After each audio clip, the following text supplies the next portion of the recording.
Hello student, कैसे हैं आप? उम्मीद करते हैं स्वस्थ होंगे, मस्त होंगे। तो देखिए, आज का हमारा टारगेट क्या है।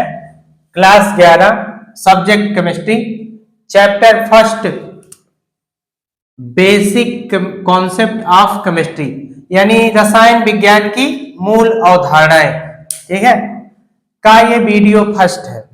देखिए, आज हम कक्षा 11 रसायन विज्ञान का पाठ 1 जो रसायन विज्ञान की मूल अवधारणाएं हैं, यानी बेसिक कॉन्सेप्ट ऑफ केमिस्ट्री, इस पाठ को हमको शुरू करना है।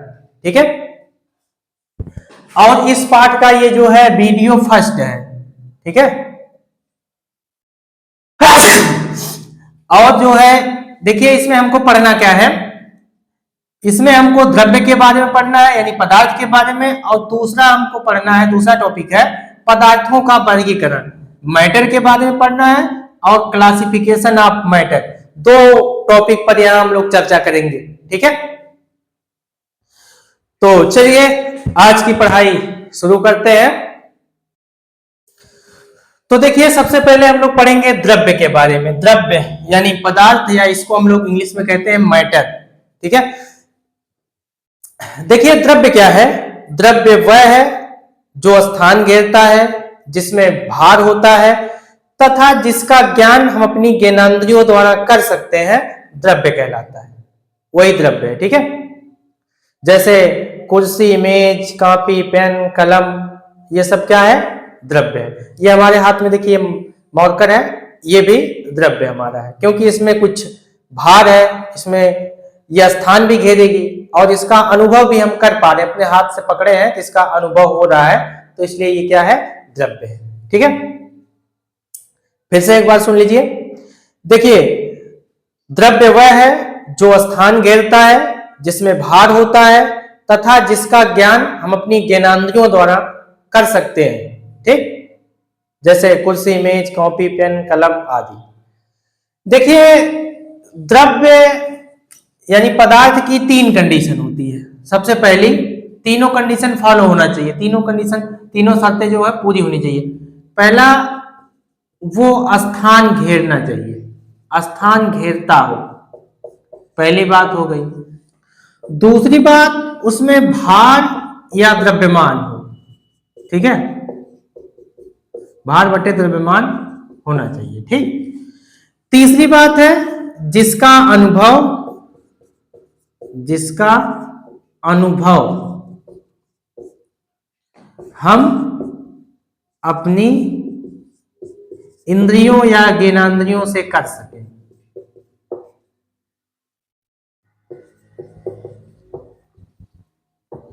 तो द्रव्य की ये तीनों कंडीशन होनी चाहिए, तीनों शर्तें पूरी होनी चाहिए। पहला, स्थान घेरता हो, भार हो जिसमें, तथा जिसका अनुभव अपनी ज्ञानेंद्रियों या इंद्रियों द्वारा कर सके। ये तीनों शर्त पूरी होनी चाहिए। ठीक है, आइए द्रव्य के बारे में कुछ और महत्वपूर्ण बातें जानते हैं। देखिए,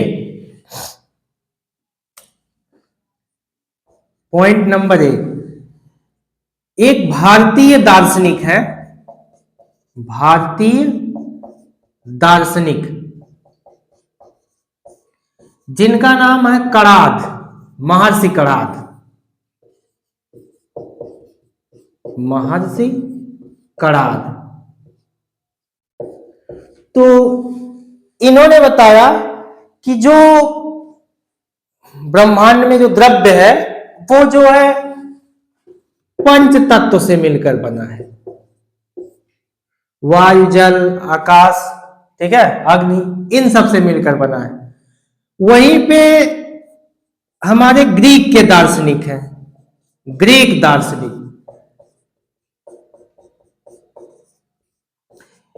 ग्रीक दार्शनिक है अरस्तु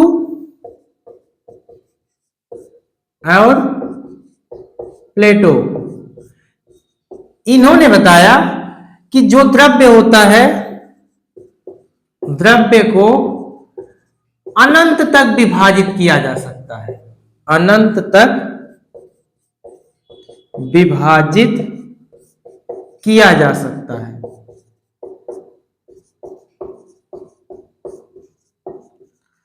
पॉइंट नंबर 3 द्रव्य के बारे में। वहीं पे हमारे रोम के दार्शनिक है, रोम दार्शनिक,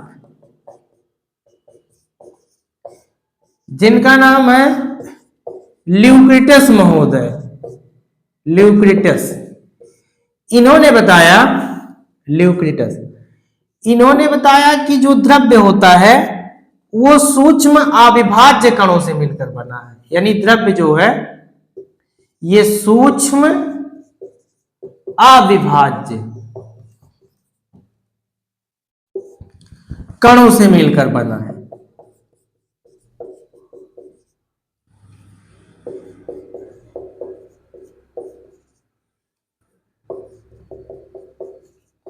तो द्रव्य के बारे में अलग अलग दार्शनिक ने अपने अपने विचार दिए, ठीक है।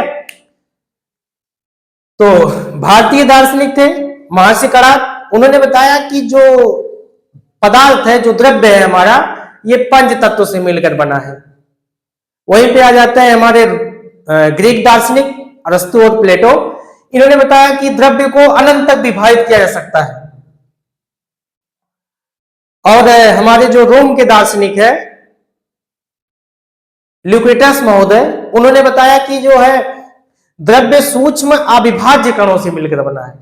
तो द्रव्य के बारे में अलग अलग वैज्ञानिकों ने अपने अलग अलग विचार दिए, अलग अलग दार्शनिक ने अलग अलग अपने विचार दिए, ठीक है। चलिए अगले टॉपिक पे हम लोग चलते हैं। आप लोग नोट भी करते रहिए।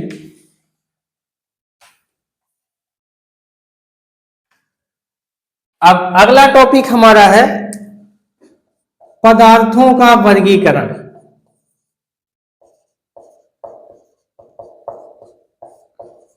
पदार्थों का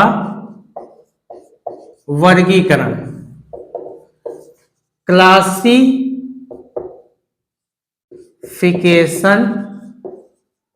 ऑफ मैटर, पदार्थों का वर्गीकरण। देखिए पदार्थ को पहले दो भागों में बांटा गया। एक हमारा हो जाता है भौतिक वर्गीकरण,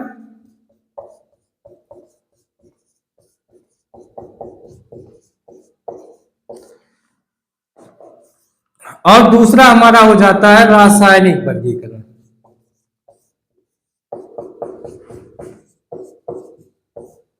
इनको इंग्लिश में कहते हैं फिजिकल क्लासिफिकेशन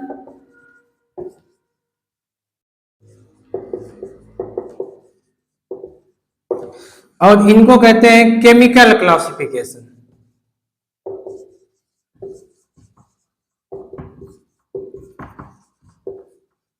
फिजिकल क्लासिफिकेशन और केमिकल क्लासिफिकेशन, ठीक है। अब द्रव्य के वर्गीकरण को हम लोग जो है एक डायग्राम के माध्यम से समझेंगे। पूरे क्लासिफिकेशन को हम एक डायग्राम के माध्यम से समझेंगे, जो कि हमको जल्दी समझ में आएगा, ठीक है। तो नोट कर लीजिए आप लोग, बाकी हम लोग डायग्राम के माध्यम से अभी समझ रहे हैं। आइए इस डायग्राम के माध्यम से हम लोग जो है द्रव्य के वर्गीकरण को समझते हैं। देखिए द्रव्य पहले हमारा दो प्रकार का, पहला हमारा भौतिक वर्गीकरण जिसको हम लोग कहते हैं फिजिकल क्लासिफिकेशन, और दूसरा प्रकार हो गया हमारा रासायनिक वर्गीकरण जिसको हम लोग कहते हैं केमिकल क्लासिफिकेशन, ठीक है। अब देखिए ये जो भौतिक वर्गीकरण है ये तीन प्रकार का है, ठोस, द्रव, गैस, ठीक है, ठोस, द्रव, गैस। और जो हमारा दूसरा प्रकार है ये रासायनिक वर्गीकरण, ये पहले दो प्रकार के होते हैं। पहला हमारा है शुद्ध पदार्थ जिसको हम लोग कहते हैं प्योर सब्सटेंस, दूसरा हमारा है अशुद्ध पदार्थ, अनप्योर सब्सटेंस। अब ये जो शुद्ध पदार्थ होता है ये दो प्रकार के होते हैं, तत्व यानी एलिमेंट और यौगिक यानी कंपाउंड, ठीक है। अब ये देखिए जो तत्व होता है ये तीन प्रकार का होता है, धातु यानी मेटल, अधातु नॉन मेटल, और उपधातु मेटलॉइड। और जो हमारा ये दूसरा प्रकार यौगिक था, ये यौगिक दो प्रकार के होते हैं, कार्बनिक यौगिक मीन्स ऑर्गेनिक कंपाउंड, और दूसरा हमारा होता है अकार्बनिक यौगिक यानी इनऑर्गेनिक कंपाउंड। अब ये देखिए अशुद्ध पदार्थ जो हमारा होता है रासायनिक वर्गीकरण में, अनप्योर सब्सटेंस, ये एक प्रकार का होता है जिसको हम लोग कहते हैं मिक्सचर, मिश्रण। ठीक है, अब ये जो हमारा मिश्रण होता है ये दो प्रकार का होता है। एक हमारा होता है समांगी मिश्रण यानी होमोजीनियस मिक्सचर, और दूसरा हमारा होता है विषमांगी मिश्रण, हेट्रोजीनियस मिक्सचर।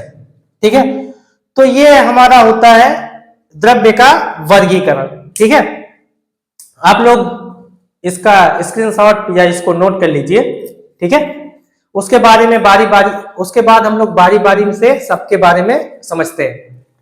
अब देखिए भौतिक वर्गीकरण की अगर बात करें हम तो ये तीन प्रकार के होते हैं। वैसे तो भौतिक अवस्था के आधार पर द्रव्य जो है 6 प्रकार के होते हैं। ठीक है, लेकिन हम लोग मुख्य रूप से 3 होता है, इन तीनों के बारे में पढ़ेंगे। ठीक है, देखिए भौतिक वर्गीकरण को हम लोग मौखिक पढ़ लेंगे, हम आपको समझा दे रहे हैं भौतिक वर्गीकरण। बाकी जो हमारा रासायनिक वर्गीकरण रहेगा उसको हम लोग लिख के समझेंगे। ठीक है, इसको हम समझा दे रहे हैं आपको मौखिक। तो भौतिक वर्गीकरण में क्या होता है, ये 3 प्रकार के होते हैं। पहला होता है हमारा ठोस। देखिए ठोस क्या है, ठोस अवस्था क्या है, द्रव्य की वह अवस्था जिसका आकार एवं आयतन दोनों निश्चित होता है, ठोस अवस्था कहलाती है। जैसे लकड़ी, लोहा, बर्फ आदि। ठीक है, देखिए ठोस अवस्था में क्या होता है, इसमें जो कण होते हैं वो बहुत पास पास होते हैं, और कण बहुत पास पास होने के कारण इनके बीच जो अंतरा आणविक आकर्षण बल होता है इनके कणों के बीच, वो बहुत ज्यादा लगता है, जिसके कारण इनका जो घनत्व होता है वो भी ज्यादा होता है।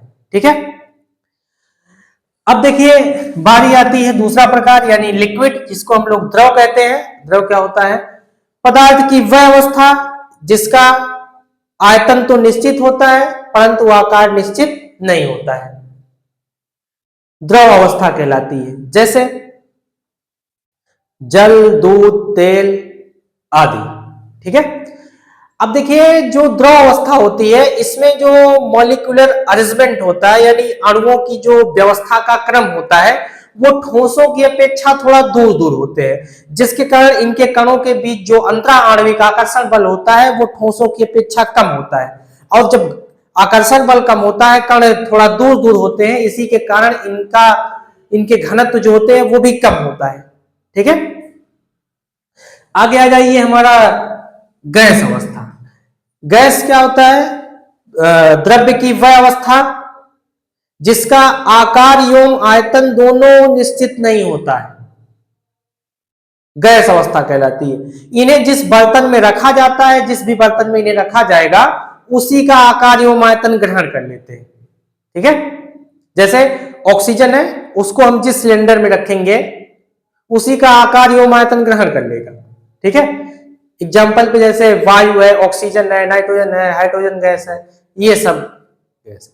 और गैस में जो मॉलिक्यूलर अरेंजमेंट होता है यानी अणुओं की जो व्यवस्था होती है, इनके कण बहुत दूर दूर होते हैं, और कण बहुत दूर दूर होने के कारण इनके कणों के बीच जो अंतरा आणविक आकर्षण बल होता है वो बहुत कम होता है। ये मान के चलिए आप लोग कि नगण्य के बराबर होता है। ठीक है, और जिसके कारण इनका जो घनत्व होता है वो भी बहुत कम होता है। ठीक है, अब इसके बाद हम लोग पढ़ेंगे रासायनिक वर्गीकरण, और रासायनिक वर्गीकरण में ये आपको पूरा प्रकार पढ़ना है। ठीक है, तो इतना नोट करिए, उसके बाद हम आगे आपको पढ़ा रहे हैं। चलिए आ जाइए अब रासायनिक वर्गीकरण में दूसरा प्रकार हमारा है रासायनिक वर्गीकरण, केमिकल क्लासिफिकेशन। देखिए इन्हें 2 भागों में बांटा गया है। आप लोग डायग्राम से देखे ही होंगे, डायग्राम से आप अभी देखे थे कि ये 2 प्रकार के, इनको 2 भागों में बांटा गया है। ठीक है, देखिए पहला जो होता है शुद्ध पदार्थ, जिसको हम लोग कहते हैं प्योर सब्सटेंस, शुद्ध पदार्थ। देखिए शुद्ध पदार्थ क्या होता है, इनके प्रत्येक भाग का जो संघटन होता है वो समान होता है, बराबर होता है, शुद्ध पदार्थ कहलाते हैं। ठीक है, इनके प्रत्येक भाग का संगठन जो है समान होता है, यानी जितने भी इसमें आपके जो भी रहेंगे परसेंटेज रहेगी, जो भी मात्रा रहेगी इनकी सब समान रहेगी, ठीक है। तो ये शुद्ध पदार्थ कहलाते हैं। और शुद्ध पदार्थ भी आपके दो प्रकार के होते हैं। पहला हमारा होता है तत्व, ठीक है। पहला हमारा क्या होता है? तत्व, एलिमेंट। तत्व क्या होते हैं? तत्व जो है वे शुद्ध पदार्थ जो केवल एक ही प्रकार के परमाणुओं से मिलकर बने होते हैं, तत्व कहलाते हैं। वे शुद्ध पदार्थ जो केवल एक ही प्रकार के परमाणुओं से मिलकर बने होते हैं, तत्व कहलाते हैं। लिखेंगे हम लोग, वे पदार्थ जो केवल एक ही प्रकार के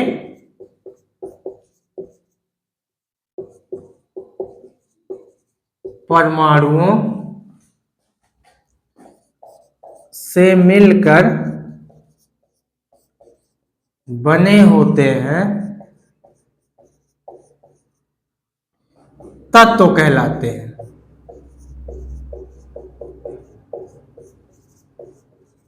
एग्जाम्पल दीजिए भाई, उदाहरण क्या होगा इनका? सोडियम, मैग्नीशियम, कैल्शियम, कुछ भी आप लिख सकते हैं, किसी तत्व का नाम, ठीक है, ETC एटसेट्रा आदि, ठीक है। तो अब देखिए, जो तत्व होता है हमारा, तत्व कितने प्रकार के होते हैं भाई? 3 प्रकार के, ठीक है। लिखेंगे हम लोग, तत्व 3 प्रकार के होते हैं। कौन कौन होते हैं भाई? डायग्राम में आप देखे थे, बताइए। पहला हमारा हो जाएगा धातु, दूसरा अधातु, और तीसरा क्या हो जाएगा? उपधातु। अब तीनों के बारे में पढ़िए। धातु को हम लोग कहते हैं मेटल, इनको कहेंगे नॉन मेटल, इनको कहेंगे मेटलॉइड, ठीक। नोट करिए, आगे फिर बढ़े।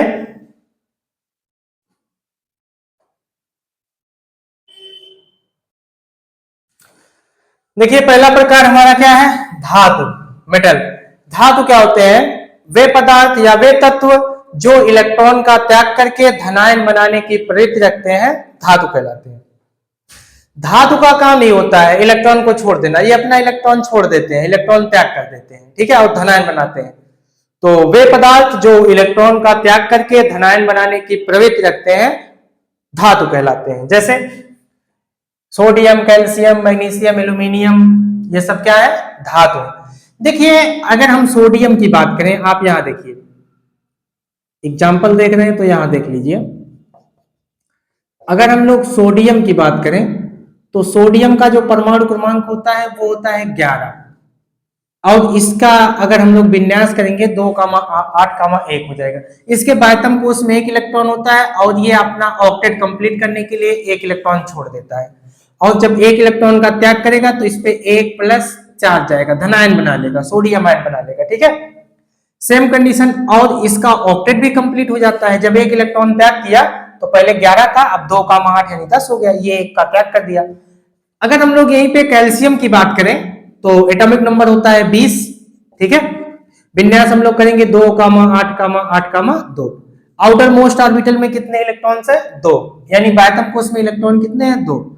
तो ये अपना ऑक्टेट कंप्लीट करने के लिए, अष्टक पूरा करने के लिए 2 इलेक्ट्रॉन का त्याग करता है, और जब 2 इलेक्ट्रॉन का त्याग करेगा तो इस पे तुरंत +2 + चार्ज जाएगा, धनायन बनाएगा, और इसका ऑक्टेट भी कंप्लीट हो जाएगा 2,8,8। और अगर हम इसी पे एल्यूमिनियम की बात करें तो एटॉमिक नंबर कितना होता है? 13। परमाणु क्रमांक कितना होता है भाई? 13। विन्यास करेंगे 2,8,3, ठीक है। और ये भी अपना अष्टक पूरा करने के लिए 3 इलेक्ट्रॉन का त्याग कर देता है, और Al3+ बनाता है, धनायन बनाता है, ठीक। और इनका भी ऑक्टेट कंप्लीट हो जाता है, ठीक है। तो ये सब कहलाते हैं धातु। आगे अगला प्रकार हमारा है अधातु। ठीक है, नोट कर लीजिए आप लोग।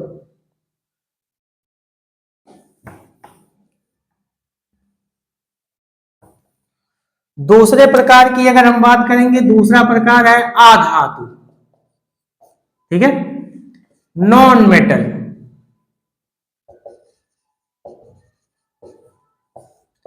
यानी वे पदार्थ जो इलेक्ट्रॉन ग्रहण करके ऋणायन बनाने की प्रवृत्ति रखते हैं,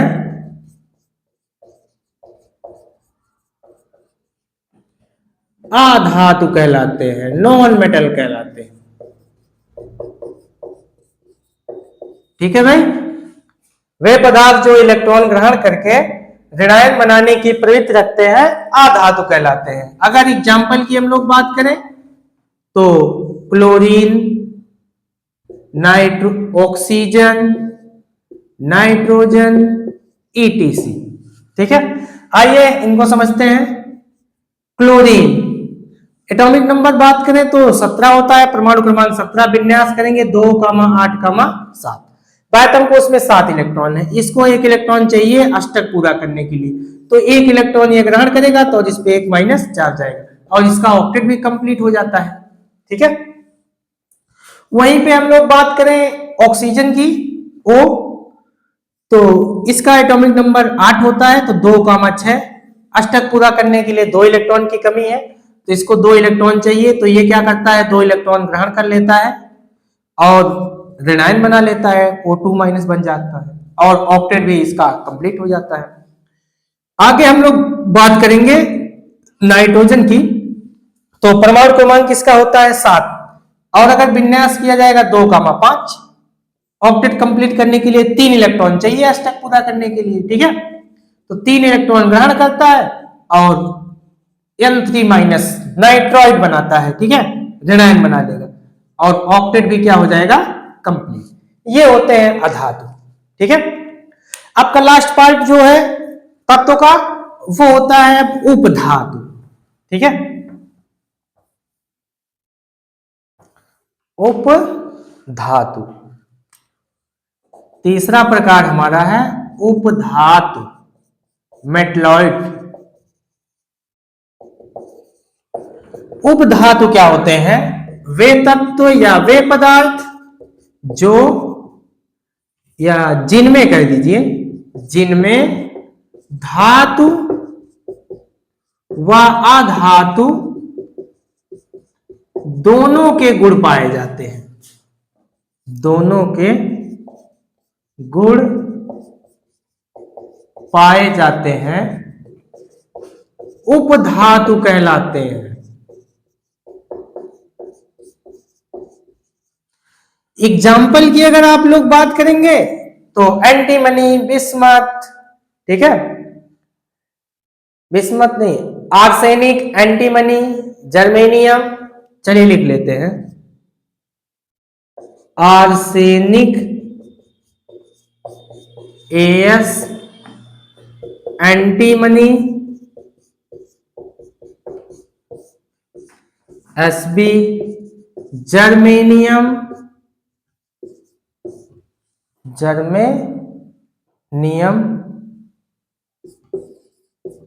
सिलिकॉन, ईटीसी, ये सब होते हैं उपधातु। ठीक है, नोट कर लीजिए। अगला जो हमारा प्रकार है, हम लोग अब यौगिक को पढ़ेंगे। ठीक है, इसके बाद जो दूसरा प्रकार आ जाता है हमारा यौगिक। चलिए भाई अगला प्रकार समझते हैं, यौगिक, कंपाउंड। यौगिक क्या होता है, 2 या 2 से अधिक, यौगिक को हम लोग समझते हैं 2 या 2 से अधिक तत्वों के निश्चित अनुपात में संयोग द्वारा जो बनता है उसे हम लोग कहते हैं यौगिक। यौगिक के लिए कंडीशन होती है, तत्व का जो अनुपात होता है वो निश्चित होना चाहिए, तभी हमारा यौगिक बनेगा। जब तक निश्चित अनुपात नहीं होगा, जैसे हम कहते हैं कि जल में, जल का सूत्र होता है H2O, इसमें तत्व कितने भाग लेते हैं, 2। एक ऑक्सीजन है और हाइड्रोजन। हाइड्रोजन और ऑक्सीजन दो तत्व हैं। अब इसमें जल में जो हाइड्रोजन और ऑक्सीजन का अनुपात होता है वो 1:8 का होता है। एक निश्चित अनुपात है कि हाइड्रोजन अनुपाते ऑक्सीजन बराबर होता है 1:8। तो हाइड्रोजन और ऑक्सीजन के बीच अनुपात जो है 1:8 का होना चाहिए। चाहे उस जल को आप नाले से लेकर आएंगे, चाहे नदी से लेकर आइए, चाहे समुद्र से लेकर आइए, कहीं से भी आप लेकर आइए, लेकिन जल का अनुपात जो हमेशा होगा 1:8 का ही होगा। ठीक है, ये यौगिक है एक प्रकार का। जल क्या है हमारा? यौगिक है। यानी यौगिक में जो अनुपात होगा तत्वों का वो निश्चित होना चाहिए, ये कंडीशन होती है। ठीक है, तो दो या दो से अधिक तत्वों के निश्चित अनुपात में संयोग द्वारा बने पदार्थ को यौगिक कहते हैं। जैसे जल H2O, नमक NaCl, शर्करा। ये भाई शर्करा का सूत्र थोड़ा सा मिसिंग है, ये होता है C12H22O11। ठीक है, अब देखिए यौगिक जो होते हैं ये दो प्रकार के होते हैं। पहला होता है हमारा कार्बनिक यौगिक। पहला क्या होता है? कार्बनिक यौगिक, ऑर्गेनिक कंपाउंड। ठीक है, ऑर्गेनिक कंपाउंड। देखिए कार्बनिक यौगिक क्या होते हैं? वे यौगिक जिनमें कार्बन और हाइड्रोजन एक साथ पाए जाते हैं। वे यौगिक जिनमें कार्बन और हाइड्रोजन एक साथ पाए जाते हैं कार्बनिक यौगिक कहलाते हैं। और ये जो है सामान्यतः यानी अधिकतर जो है सजीवों में पाए जाते हैं। कार्बनिक यौगिक अधिकतर जो है कहां पाए जाते हैं? सजीवों में। अगर एग्जाम्पल की बात करें तो methane, ethane, propane, butane, ethene, ethyne, ये सब क्या है? कार्बनिक यौगिक है। ठीक, और इसके बाद हमारा दूसरा प्रकार जो होता है अकार्बनिक यौगिक, इनऑर्गेनिक कंपाउंड।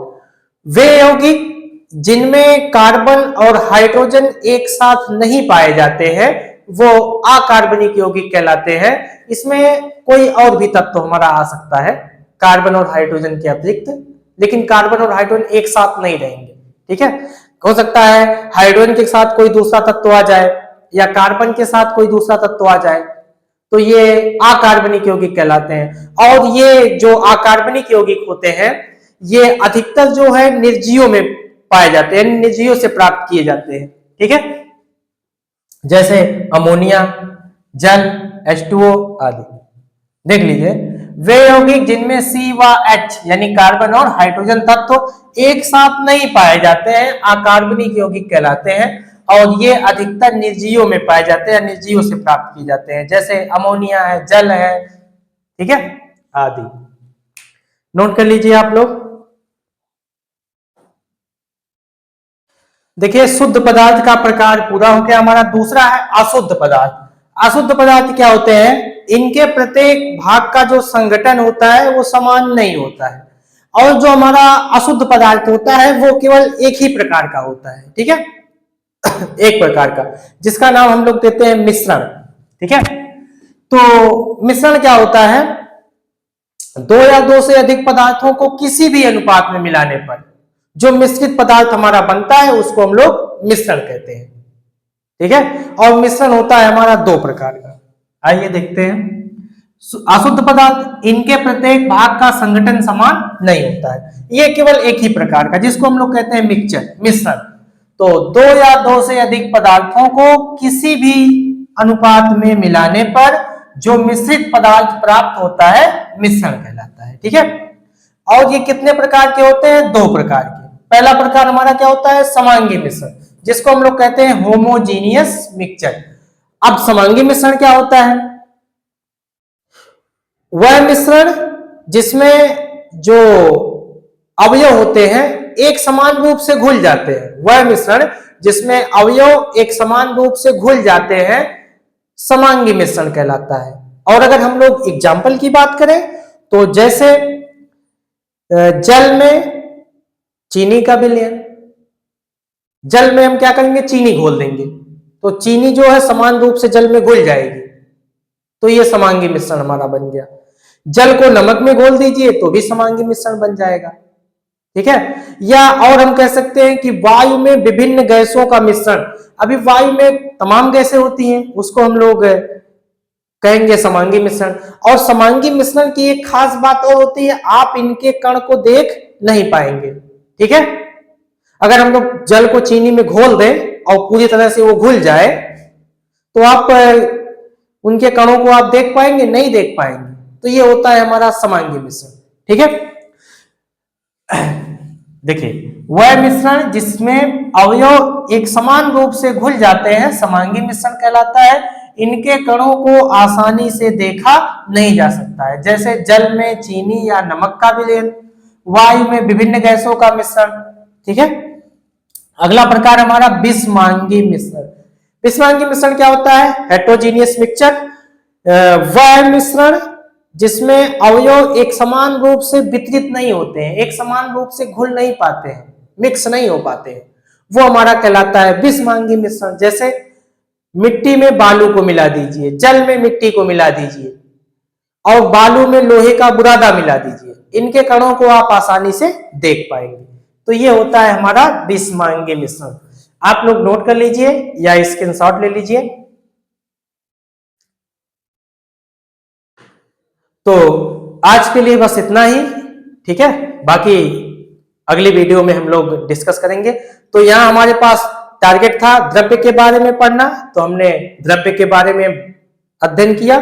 और दूसरा टॉपिक था हमारा पदार्थों का वर्गीकरण, तो पदार्थों के वर्गीकरण को हमने पूरा पढ़ लिया है। ठीक है, आप लोग ओमेगा साइंस एकेडमी चैनल को सब्सक्राइब करिए और अपनी पढ़ाई को आसान बनाइए। आप लोग कॉपी पेन लेके बैठा करिए और नोट्स बनाते रहिए। नोट्स बनाते रहेंगे तो आप वो बाद में पढ़ सकते हैं। ठीक है, तो आज के लिए बस इतना ही। All the best, thank you.